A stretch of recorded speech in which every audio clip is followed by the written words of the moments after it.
स्वागत है आप सभी का आपके चहीते यूट्यूब चैनल जिसका नाम है आरजे द मोटिवेटर।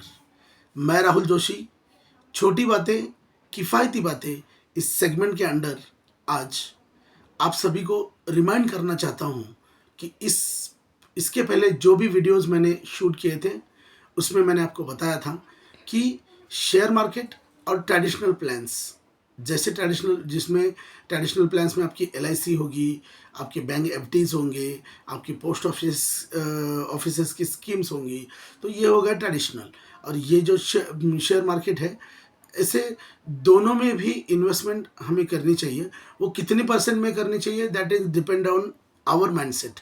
हम किस माइंडसेट से अपनी सेविंग को आगे बढ़ाना चाहते हैं वो डिपेंड अपने पे करता है।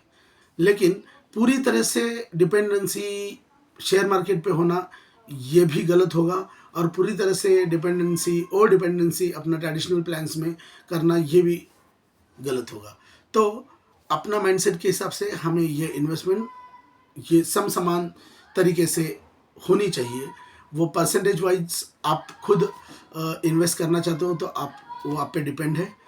तो आज का छोटी बातें किफ़ायती बातें इस सेगमेंट के अंडर मैं आपको पोस्ट ऑफिस स्कीम्स के बारे में बताना चाहता हूँ।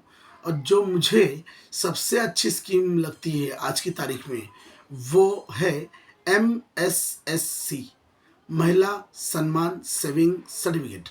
तो इस स्कीम की मुझे अच्छी लगने वाली चीज़ ये है कि ये स्कीम 2 साल के लिए वैलिड है। जिस डेट को आप एज ए FD आप इन्वेस्ट करते हो तो वो 2 साल में उसकी मैच्योरिटी हो जाती है। तो जो भी आप अमाउंट इन्वेस्ट करेंगे, जैसे कि एग्जांपल 1 लाख आप इन्वेस्ट करते हो तो आपको 1,16,022 रुपीज़ इतना आपका मैच्योरिटी अमाउंट रहेगा। 2 लाख आप इन्वेस्ट करते हो तो 2,32,000 ये आपका मैच्योरिटी अमाउंट रहेगा। तो घर के किसी भी लेडीज़ के नाम पे आप ये FD कर सकते हो। बीवी, आपके बच्चे यानी लड़कियां, और आपकी मम्मी, आपकी माताजी यानी, तो इनके नाम पे आप ये FD कर सकते हो। तो रूल्स इतने ही हैं कि एक व्यक्ति के नाम पे आपने FD की तो अगली FD आपकी 3 महीने के बाद ही आप कर सकते हो। और एक लेडीज़ के नाम पे मैक्स टू मैक्स 2 लाख ही आप इन्वेस्ट कर सकते हो। ये जो स्कीम है वो निर्मला सीतारमण जी, अपने जो भारत के अर्थ मंत्री हैं, इन्होंने मार्च 2025 तक वैलिड रखा है। आगे भी इसकी वैलिडिटी बढ़ाई जा सकती है, लेकिन आज की तारीख में तो उतनी ही, उस समय तक ही उसकी वैलिडिटी है। तो ये मैं आपको इसका ये जो महिला सम्मान सेविंग सर्टिफिकेट का ये पासबुक जो रहता है वो मैं आपको दिखाना चाहता हूँ, जिसमें उन्होंने national saving schemes post office के अंडर ऐसे लिखा है। ये जो पोस्ट ऑफिस का जहाँ पे आप करेंगे उसका नाम यहाँ पे मेंशन होगा, यहाँ पे आपका अकाउंट नंबर जो होगा वो मेंशन होगा, यहाँ पे वो स्कीम का नाम है जिसका नाम है MSSC। और इस अंदर का जो फर्स्ट पेज रहेगा यहाँ पे आपकी इन्वेस्ट की हुई अमाउंट मेंशन की जाएगी, और आपकी मैच्योरिटी अमाउंट भी उसके नीचे जैसे कि 1 लाख का यहाँ पे दिख रहा है आपको 1,16,022 रुपीज़।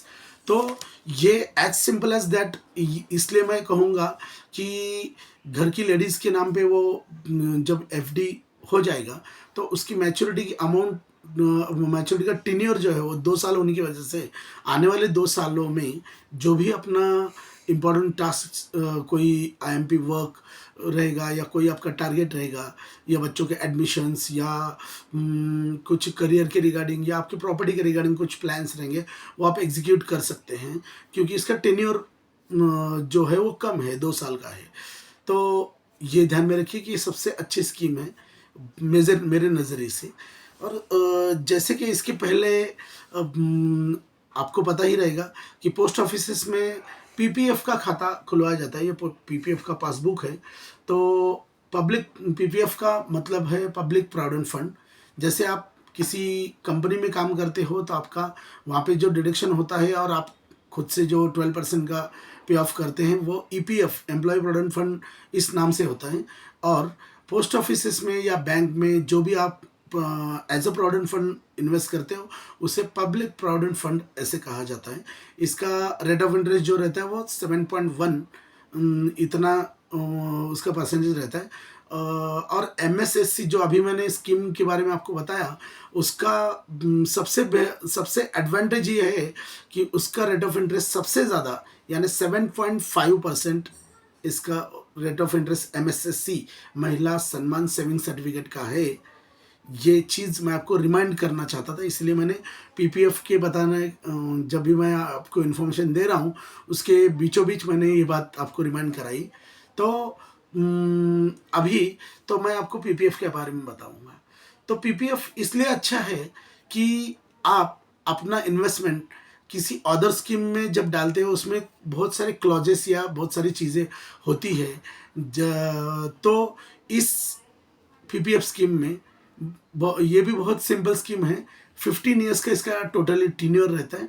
आपके इस स्कीम में इन्वेस्टमेंट करने के बाद जब 7 साल पूरे हो जाते हैं तो आप लोन लेने के लिए एलिजिबल हो जाते हैं और आपका मैच्योरिटी जो रहेगा वो 15 साल के बाद आपको मिलेगा। और इस स्कीम के अंतर्गत PPF स्कीम के अंतर्गत कम से कम साल में 500 रुपीज़ आपको उस अकाउंट में कम से कम पे करने होंगे। यानी आप वो एक मंथ में भी डाल सकते हो या 12 महीने में डाल सकते हो, लेकिन आपको जो इन्वेस्टमेंट है वो मिनिमम 500 और मैक्स टू मैक्स 1.5 लाख पर अनम इतना आप PPF में इन्वेस्ट कर सकते हो।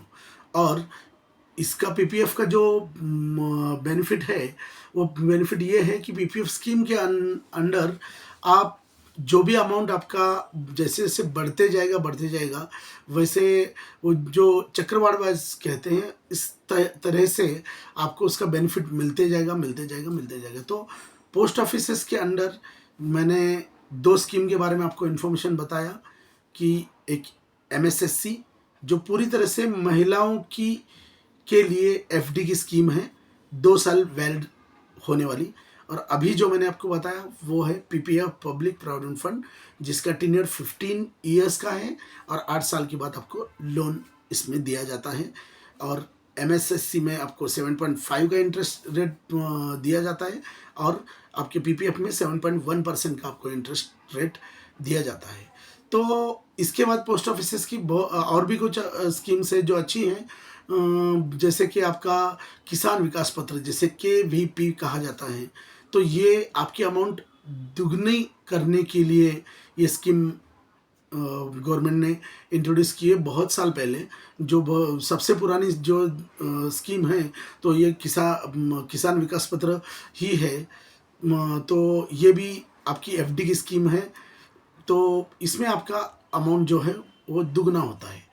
उसके बाद NSC एक स्कीम है जिसका लॉन्ग फॉर्म है नेशनल सेविंग सर्टिफिकेट। और इस नेशनल सेविंग सर्टिफिकेट में इसी स्कीम में बस आपको इनकम टैक्स का बेनिफिट मिलता है। बाकी जो मैंने आपको MSSC बताया या PPF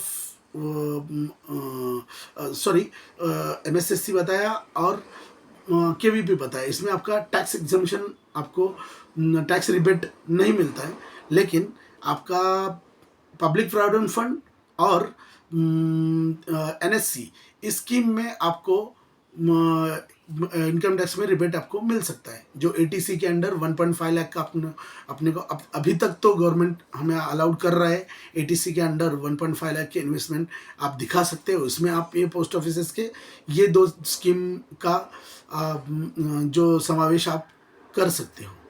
तो पोस्ट ऑफिसेस में आप सेविंग खाता भी खुलवा सकते हो और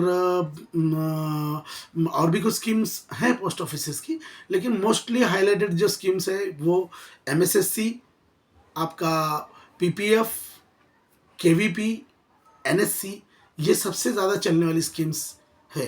तो मेरा आप सभी को अनुरोध है कि ट्रेडिशनल प्लान के अंडर FD और मंथली इन्वेस्टमेंट को प्रेफरेंस देते हुए आपने जैसे शेयर मार्केट में आप इन्वेस्टमेंट करते हो वैसे पोस्ट ऑफिस स्कीम भी बहुत अच्छी होती है। तो इस स्कीम्स में आपके इन्वेस्टमेंट के प्लान के अनुसार आपने इन्वेस्टमेंट करना चाहिए, क्योंकि कुछ तो हो जो हमें पता चले कि मैं इतना इन्वेस्ट करने के बाद मुझे इतना मिलने वाला है। क्योंकि ओवर रिलायबिलिटी जो है, ओवर डिपेंडेंसी शेयर मार्केट्स की स्कीम्स या शेयर मार्केट इन्वेस्टमेंट पे हम नहीं रख सकते। तो वो भी चालू रखें, लेकिन उसके साथ साथ ये भी ट्रेडिशनल प्लान में आप इन्वेस्ट ज़रूर कीजिए। और किसी भी पोस्ट ऑफिस में जाने के बाद जिस भी स्कीम में हम इन्वेस्टमेंट करना चाहते हैं, उसका जस्ट एक फॉर्म रहता है जो नॉर्मली आपका फ़ोटो उस पर चिपका के आपको पूरी तरह से फिलअप करना होता है। और उसके साथ साथ आपको एक केवाईसी का एक डॉक्यूमेंट होता है जो वो भी फॉर्म फिलअप करना होता है। और आपका ट्रांजैक्शन का रिसिप्ट रहता है, वो फिलअप करके आप जो भी कैश में आप अगर पे करना चाहते हो तो कैश में पे कर सकते हो। अदरवाइज आपको अगर चेक देना है तो चेक वैसे आप वो ट्रांजैक्शन रिसिप्ट पे उस चीज़ को मेंशन कर सकते हो। थोड़ा सा पोस्ट ऑफिसेस पे लोड ज़्यादा रहता है, क्योंकि पुराने जो भी लोग हैं वो बहुत ज़्यादा डिपेंडेंसी पोस्ट ऑफिसेस पे रखते हैं, और वो उनको ऑनलाइन का फैसिलिटी के बारे में डीप में इंफॉर्मेशन या वो चला नहीं सकते। इसीलिए वो वहाँ पे थोड़ा सा पोस्ट ऑफिस में ज़्यादा जो लोगों का जमावड़ा आपको दिखता है। और मैक्स टू मैक्स वहाँ पे आने वाले लोग जो रहते हैं वो एजेड ही रहते हैं। तो पोस्ट ऑफिसेस के जो भी ऑफिशियल्स रहते हैं उनको उनके साथ डील करते समय बहुत ज़्यादा पेशेंस रखना पड़ता है। कुछ उनको दिखने की समस्याएं रहती है, या उनको सुनने को कम आता है, तो उनको थोड़ा सा पोस्ट ऑफिसेस पे इस चीज़ का लोड रहता है कि उन्हें उन एजेड लोगों से टैकल करना होता है। इसीलिए थोड़ा सा आप जब इन्वेस्टमेंट करने इस चीज़ के लिए जाएंगे तो आपका समय थोड़ा सा ज़्यादा लगेगा, जो आपको गलत लगेगा, या आप बहुत ज़्यादा वहाँ पे थोड़ा सा इरिटेट हो जाएंगे कि इतना टाइम क्यों ले रहे, यानी मैं इतना टाइम क्यों वेस्ट करूँ यहाँ पे। लेकिन थोड़ा सा ठीक है, वो इंडियन पोस्ट है और वहाँ पे जो एजेड लोगों का जमावड़ा होता है, तो वो भी तो अपने किसी अपने कलीग के ही मम्मी पापा या ग्रैंड मदर ग्रैंड फादर ही होंगे। इसकी वजह से थोड़ा सा उनको संभाल के लेते वक्त पोस्ट ऑफिसेस की लोगों को थोड़ी सी दिक्कत होती है, लेकिन वो उनका काम कर रहे, अपन अपना काम करेंगे। तो मैं आप सभी को आज के छोटी बातें, किफ़ायती बातें, इस अच्छे से सेगमेंट के अंडर पोस्ट ऑफिस स्कीम्स के बारे में जो भी मुझे नॉलेज है उसके अकॉर्डिंग मैंने आपको मोटिवेट करने की कोशिश की कि थोड़ा सा ट्रेडिशनल प्लान में जाइए, इन्वेस्ट कीजिए, शेयर मार्केट में भी कीजिए, लेकिन उसके साथ साथ इस स्कीम्स में भी कीजिए। क्योंकि कुछ भी अगर फिक्स नहीं होगा, फिर भी इंडियन पोस्ट जो भी है वो इन्वेस्टमेंट के अंडर आपकी मैच्योरिटी अमाउंट आपको डेफिनेटली पता होगी। तो आपको वहाँ पे किसी भी तरह का किसी भी चीज़ पे रिलायबिलिटी रखने की ज़रूरत नहीं है। तो फिर से मिलेंगे। आपके चहेते आरजे द मोटिवेटर इस यूट्यूब चैनल को सब्सक्राइब करना ना भूलिए, और लाइक और शेयर ज़रूर कीजिए। अच्छे से वीडियो आने वाले समय में भी मैं लेके आऊँगा। धन्यवाद।